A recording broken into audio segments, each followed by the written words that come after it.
Eu estava tentando buscar com as minhas próprias palavras para eu te explicar isso aqui que eu queria te explicar, mas eu não conseguia encaixar as palavras. E aí eu dei um comando para o chat GPT.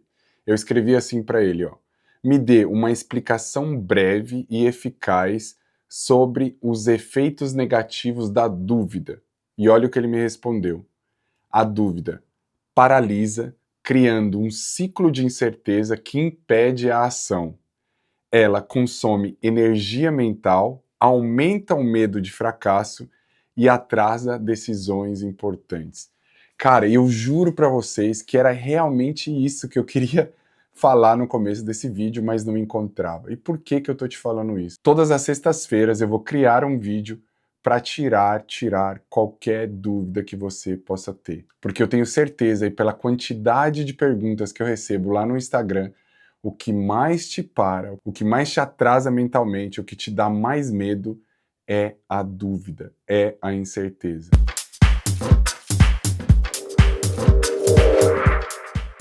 Fala DJ, eu sou o Michael do DJ do Zero Lab, que é um canal que eu criei para ajudar aspirantes de DJs e a DJs a se tornarem profissionais. Esse vídeo aqui, é mais um vídeo do Desafio 175, que são 175 dias postando um vídeo todos os dias. Dito isso, como eu disse na introdução desse vídeo, toda sexta-feira agora, eu quero gravar essa aula, gravar esse vídeo, para responder as perguntas que eu recebo durante a semana. Toda segunda-feira no Instagram a gente abre uma caixinha de pergunta e às vezes fica corrido para responder ali uns stories de 1 minuto, fica picado, aí quem vê no stories não vê no feed, enfim. Eu resolvi pegar as perguntas mais frequentes, as perguntas que têm mais volume e responder aqui para vocês mais na íntegra toda sexta-feira. Cara, não subestime.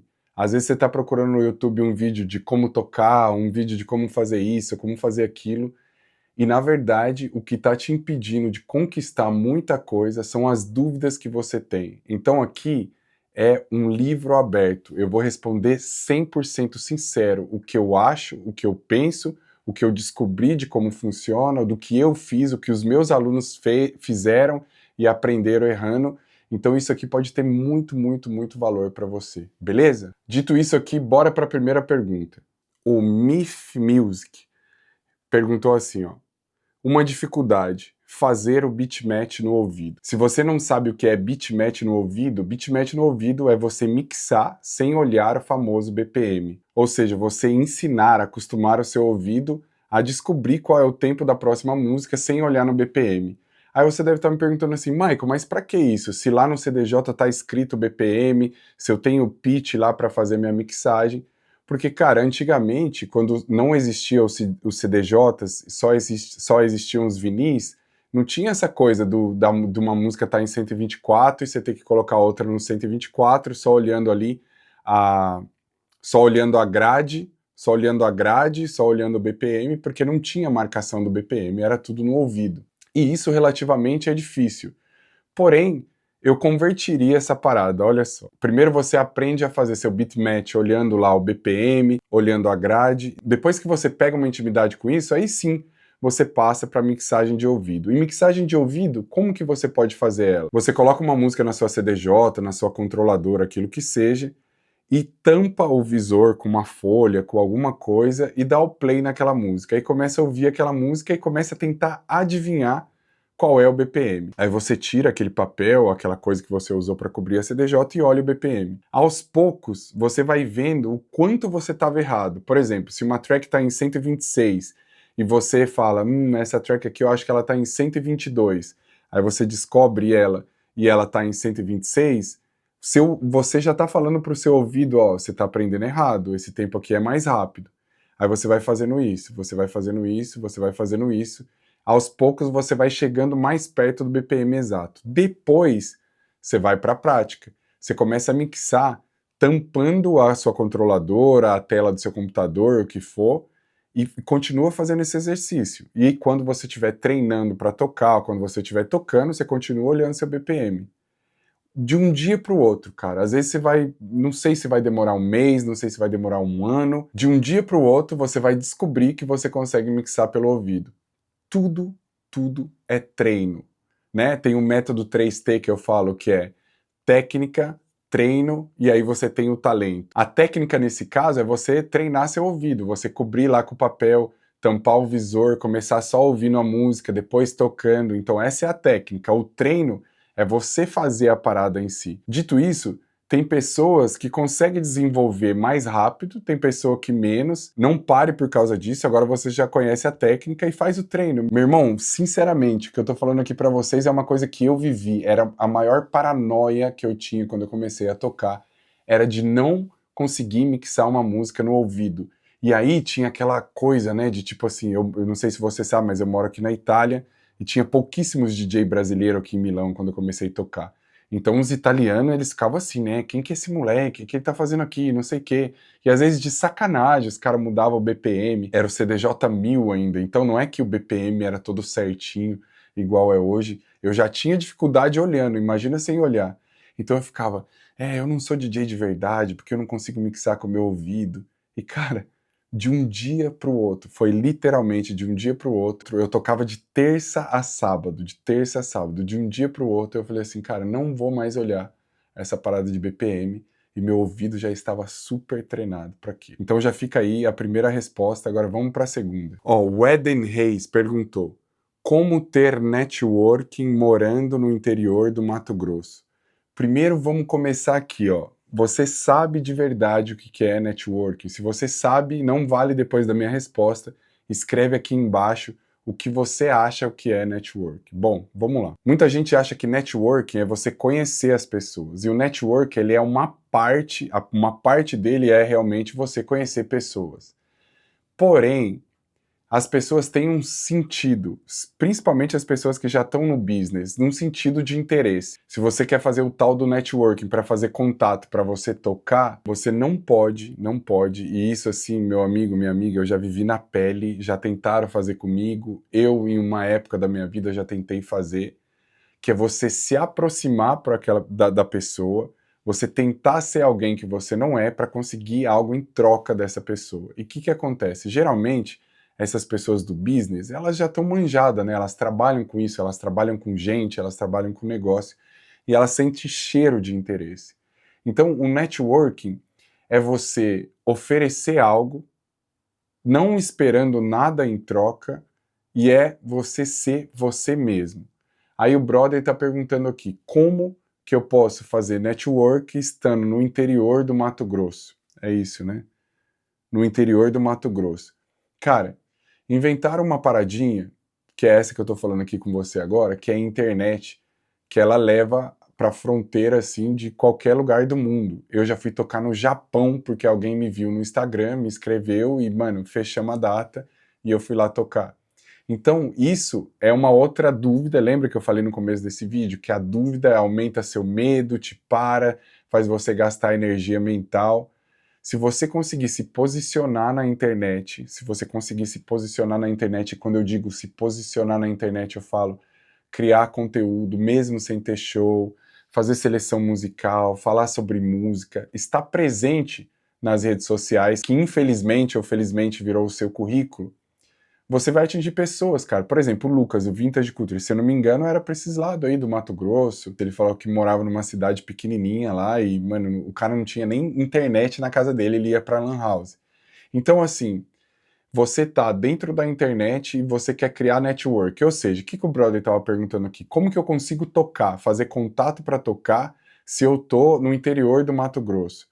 Bom, vamos lá. Você sabe fazer um mashup? Você sabe fazer um remix? Você posta sets? Você tem uma seleção de musical boa? Por quê? Porque o seu network, nesse caso, poderia ser com algum DJ middle famous, que seja um DJ que ele não é famosíssimo, porque é difícil um DJ famosíssimo te responder, mas ele é um DJ também que não é um desconhecido. Você entende qual que é o estilo do cara, começa a mandar lá no direct pra ele, ó, fiz esse mashup aqui, eu acho que encaixa redondinho no seu set. O cara fez um post, você vai lá e comenta, ó, sigo o seu trabalho, sou teu fã, curto demais, sem ser invasivo, sem mandar direct pedindo nada. Você manda um mashup, você manda um remix, fala assim, irmão, fiz esse remix aqui, ó, ninguém tem exclusivo, tô mandando pra você porque eu curto demais seu trampo, bum, pegou a parada e fez, cara, o que vai acontecer? Uma hora, essa pessoa vai entender, ela vai entender que fala assim, pô, esse cara aqui, velho, ele fez tanto por mim, tipo, tá me dando um mashup, tá me dando um remix, vou mandar um direct aqui pra ele, vou tocar em tal lugar, quer abrir meu show? Aí você fala assim, Michael, isso aí só acontece na Disney. Não, meu amigo. Tem um amigo, o Léo, que morava em Xangai, quando o Alok começou a meio que querer fazer show na China e tal, e um dos primeiros lugares que o Alok tocou foi em Xangai. E como reference desse clube, esse Léo, que era o meu amigo, ele era residente desse clube, e o manager falou assim, tá vindo um DJ brasileiro, o Alok. O Léo nem conhecia, assim, o Alok na época. E o Léo foi super gentil com ele e com o time dele. Mostrou a cidade, levou ele para cortar o cabelo, mostrou o que comer, o que não comer e tal. O que aconteceu? Todas as vezes que o Alok ia para Xangai, a primeira pessoa que ele escrevia era o Léo. Quando o irmão do Alok foi para Xangai, ele falou assim, mano, quando você chegar lá em Xangai, você troca uma ideia com o Léo. E aí você tá vendo, tudo isso aí nasceu de uma gentileza que o cara fez para ele. Depois disso, teve uma vez que eles estavam num jantar, o Alok já estava bem mais famoso, ele estava fazendo um tour da Budweiser, que era aquela cerveja que ele era patrocinado, e eles estavam numa mesa de jantar, e ele pegou e falou assim pro empresário dele, falou assim, pô, o Léo é um cara muito bacana, né? Um dos poucos que sempre, sempre, sempre nos ajudou e nunca pediu nada em troca. Olha isso, cara. Infelizmente, essa história ela não tem um final feliz, porque o Léo, que é um dos meus melhores amigos, ele era DJ, designer, ele até desenhou algumas das minhas tatuagens que eu tenho. Infelizmente, ele não tá aqui mais entre a gente, isso não vem ao caso. Era para te dar o exemplo que do nada você pode criar um super networking. Tipo, eu sou um exemplo disso. Fecharam um show pro Cat Dealers em Hong Kong, se eu não me engano era a primeira vez que eles estavam indo para a Ásia, e na mesma noite eu ia tocar nessa balada. E o manager já começou a fazer contato entre o time deles e eu num grupo de WhatsApp. E aí eles falando assim, o Michael também é brasileiro, ele vai tocar aqui na mesma noite, ele já morou aqui em Hong Kong, ele conhece a cidade. E o manager do Cat Dealers começou a me escrever o que a gente pode fazer, o que a gente não pode fazer. Era a época de Copa do Mundo, se eu não me engano, velho. Eu sei que a gente se encontrou, foi ver jogo, fizemos amizade, viajamos junto. Eles vieram para Milão depois, aqui em Milão eu encontrei eles, a gente saiu pro rolê, e um dia eles falaram assim, Maicão, você quer fazer um remix da nossa música? Eu fiz aquele remix da Eu Tô de Férias, que eles fizeram com um cantor brasileiro. Tenho contato até hoje, encontrei com eles na Tailândia depois, encontrei com eles no Brasil, e ficaram meus brothers. Quando eu levei eles para conhecer Hong Kong, que a gente saiu para comer, eu não cheguei no cara e falei, eu sou fulano de tal, eu faço isso, ou vamos fazer isso, vamos fazer a foto aqui junto. Não. Quando você fala de networking, cara, você tem que ser natural, você tem que ser você mesmo, você tem que ser uma pessoa desinteressada, entre parênteses, e você deve estar pronto para aquela situação também. Porque, para terminar essa pergunta, o primeiro festival que eu toquei na minha vida, eu abri pro Dom Diablo na época, né, a EDM, Future House, tipo, tava bombando demais, e aí eu me encontrei, mano, sozinho, num backstage com o Dom Diablo, e a gente começou a trocar ideia vem, ideia vai. Ele falou assim, cara, eu tô começando uma label que era Hexagon, que é uma label famosíssima. Gostei da sua vibe, gostei da sua ideia, me manda as tracks, você tem algo aí pra eu ouvir? E eu nem sabia produzir na época. Então, assim, você mora no interior da Paraíba, que seja, no interior de São Paulo, qualquer lugar que você mora que seja longe, se prepare, mano. Viva o momento como se ele já fosse acontecer realmente em qualquer segundo. Aprende a produzir, aprende a tocar seu mashup, aprende a fazer seu set, aprende a selecionar música, porque é uma lei de retorno, cara. Quando você faz o bem pra alguém, talvez não vem direto daquela pessoa, mas o bem ele volta sempre. Tipo, é uma lei que é assim, infalível. Do mesmo jeito que o mal também volta, o bem também volta. E se o bem voltar e você não estiver preparado, aí não vai acontecer nada. Eu acredito que esse vídeo está ficando muito longo, então assim, eu vou responder mais uma, máximo duas perguntas aqui, e depois sexta-feira a gente faz mais. Vamos lá. O DJ Dias. No começo, vale a pena fazer show sem cachê apenas para ter um material de divulgação? Cara, aqui ele já responde ele mesmo a pergunta que ele fez, olha só. Um DJ no começo da carreira dele, ele precisa de material para se divulgar, certo? E se ele não consegue fazendo isso, ganhando para fazer, por que não fazer de graça? Aí vai aparecer aqueles vídeos que fala assim, Um DJ precisa investir em curso, um DJ investe em equipamento e depois vai tocar e ganha uma merreca. Cara, você tem que ser muito inteligente, você não pode pensar só por esse lado racional do me dá que eu te dou de volta, me dá que eu te dou de volta. Pensa igualzinho uma empresa, em investimento.